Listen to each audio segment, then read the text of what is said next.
سب سے پہلے تو ذرا طارق صاحب آپ کے پاس آ رہے تھے. آپ لوگوں نے آلدو اس حوالے سے پہلے بھی باتیں کی جب بجٹ آ رہا تھا, اس وقت بھی احسن اقبال صاحب نے کہا ریکارڈ پہ اور باتیں کہ جی دیکھیے پیٹرول کی قیمت بڑھنے جا رہی ہے اور حکومت بڑھائے گی. آپ اسے پیٹرول بوم کہہ رہے ہیں, بٹ اگر فیکٹ کو سامنے رکھا جائے پوری دنیا میں پیٹرول کی قیمتیں بڑھ رہی ہیں. فواد چودھری صاحب نے ابھی کمپیریزن دیا ہے کہ یہ ہمارے خطے میں سب سے کم ہے پیٹرول.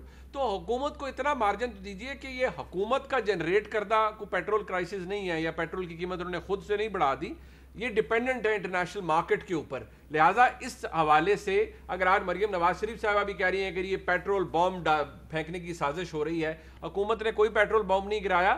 حکومت نے جو ہو سکتا تھا وہ ممکنہ ریلیف دیا ہے. بہت شکریہ منیب صاحب. میں سمجھتا ہوں کہ وزیر اعظم پاکستان, آپ, میں, پوری قوم مبارکباد کے مستحق ہیں, اور یہ ایک مبارک موقع ہے اور یہ بہت بڑا ریلیف عوام کو دیا ہے کہ انہوں نے جب بجٹ پاس ہوا تو مالی سال کے پہلے دن پیٹرول کی قیمت 2 روپے بڑھی. آج سے ایک ماہ پہلے, اگر آپ کو یاد ہو, آج سے ایک ماہ پہلے پیٹرول کی قیمت 2 روپے بڑھی.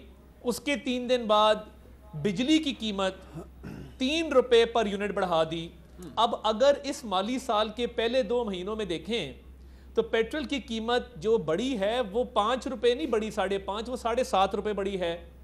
اب اوگرا کوئی مریخ کا محکمہ تو نہیں ہے, اوگرا کوئی بین الاقوامی کوئی سطح کی تو آرگنائزیشن نہیں ہے کہ اس نے آپ پہ یہ کنڈیشن امپوز کی اور آپ نے کہا نہیں.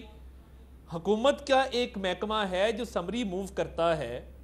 تو یہ عوام کو بے وقوف سمجھنا یا عوام کو بے وقوف بنانا اور موت دکھا کے بخار دینا کہ اگر ہم چاہتے تو اس کو 11 روپے کر سکتے تھے, مگر ہم نے دیکھیں آپ کا ہمیں بڑا خیال ہے, ہم نے اس کو صرف 5.5 روپے کی ہے, تو پچھلے 2 روپے کہاں گئے.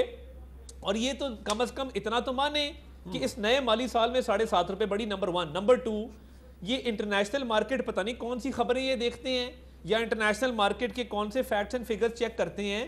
انٹرنیشنل مارکیٹ میں تو پرائسز ڈکلائن کی طرف جا رہی ہیں, اور آگے اگلے 2 ماہ کی پریڈکشن یہ ہے کہ 3% مزید کمی واقع ہوگی.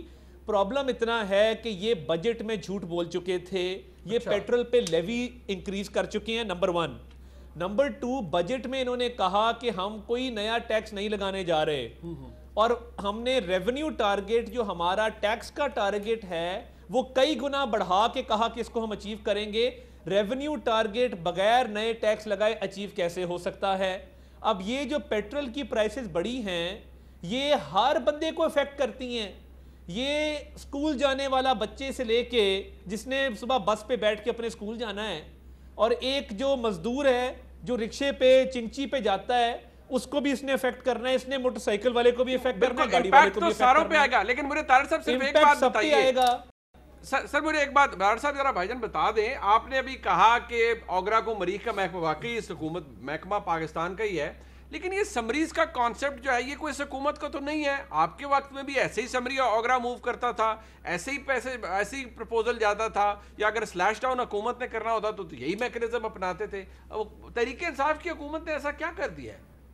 جی, اس نے تحریک انصاف کی حکومت نے یہ کیا ہے کہ تیل سپلائی کرنے والی کمپنیوں کا منافع بڑھایا. ایک تو یہ کیا, پیٹرول پہ لیوی بڑھا دی. دوسرا یہ کیا.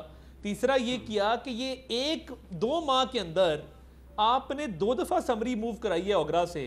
ہم نے تو پیٹرول کی قیمت اینڈ تک, آپ کو یاد ہے, پیٹرول بڑا سستا ملتا رہا, اور ہمارے دور میں جو اوورآل انفلیشن تھی اور جو مہنگائی کی شرح تھی افراط زر کی وہ 4% تھی, ادھر اوسطاً 11% پہ ہے. تو مجھے یہ بتائیں کہ آنے والے 2 ماہ کے اندر پیٹرول کی قیمتیں آپ نے 7 روپے بڑھائی ہیں, بجلی کی قیمت 3 روپے بڑھائی ہے, تو جو مہنگائی کی شرح ہے ایک عام آدمی پہ وہ 11 سے 13 یا 14% پہ نہیں جائے گی. اور مہنگائی کو کنٹرول کرنے کی دعوے دار حکومت کس طرح جو ہے وہ غریب کو ریلیف پرووائڈ کر رہی ہے. میرے دیکھیں, آپ ضرور بڑھائیں, آپ نے ٹیکس لینا ہے, آپ نے لوگوں پہ یہ مظالم ڈھانے ہیں. لوگوں کو یہ کسی مٹھائی کے ریپر میں گند ریپ کر کے نہ دیں. لوگ بے وقوف نہیں ہیں کہ آپ انہیں اتنا بڑا ریلیف دے دیا کہ موت دکھا کے بخار دے رہے ہیں. وہ اس کا ڈار صاحب جواب دیں.